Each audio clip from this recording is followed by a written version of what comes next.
चंदन, तुला हे समजा माहिती होतं रे? हो माहिती होतं, म्हणूनच टीव्ही लावून होता देत तो कालपासून. अगं हेच सुरू होतं टीव्हीवर आणि फक्त चंदनला नाही अख्ख्या जगाला कळलंय. शी बाबा, आशू असं काही करेल असं अजिबात वाटलं नव्हतं.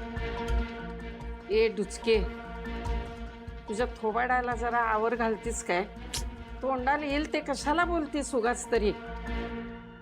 आमचा विश्वास आहे, त्यानं काय बी केलेलं नाही. किती आंधळा विश्वास ठेवणार आहेस बाई आजी? त्या मुलीने किती पुरावे दिलेत माहितीये तुम्हाला? आणि तसंही दारूच्या नशेत कोण कसं वागेल काय सांगता येतं? दिव्या बास, उगाच तोंडाला येईल ते बोलू नकोस.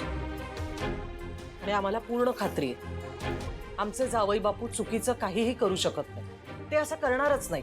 आणि आजकाल काय कोणी कोणाला सहज फसवू शकतं. बरोबर बोलताय आई तुम्ही. आणि दिव्या, अगं अशा परिस्थितीमध्ये आपण शिवा आणि आशू बरोबर उभा असायला पाहिजे.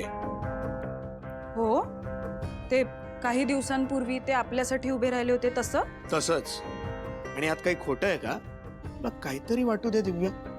अगं तुझ्याशी बोलायला म्हणून शिवा काल इकडे आपल्याकडे आली आणि तिकडे हा सगळा गोंधळ झाला. ती जर आशू सोबत असती तर हे सगळं झालंच नसतं. हो, पण मी नाही ना बोलावलं तिला. तू मला नको बोलूस. दिव्या, तो फक्त सांगतोय तुला. वंदी, आपण जाऊया आशूकडं. त्याला सांगूया की आमचा विश्वास आहे तुझ्यावर म्हणून. अजिबात नाही. मी त्या घरात पाऊल सुद्धा ठेवणार नाही. तुम्हाला जाऊन चांगुलपणा दाखवायचा असेल दाखवा. ठीक आहे, तू नको येऊ.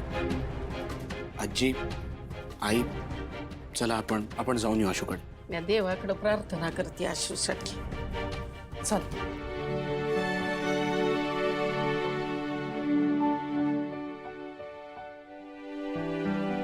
अशक्य आहेस तू दिव्या.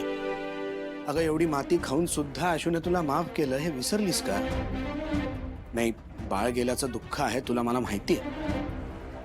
अगं पण आशू आणि शिवा आपल्यासाठी नेहमीच उभे राहिलेत. त्यामुळे आत्ता त्यांच्या या परिस्थितीत आपण सुद्धा त्यांच्या बरोबर उभं राहायला पाहिजे. आपली माणसं आहेत गती. हो बाबा, तुला हरिश्चंद्र बनायचं असेल तू बन. मला या सगळ्यात घेऊ नकोस.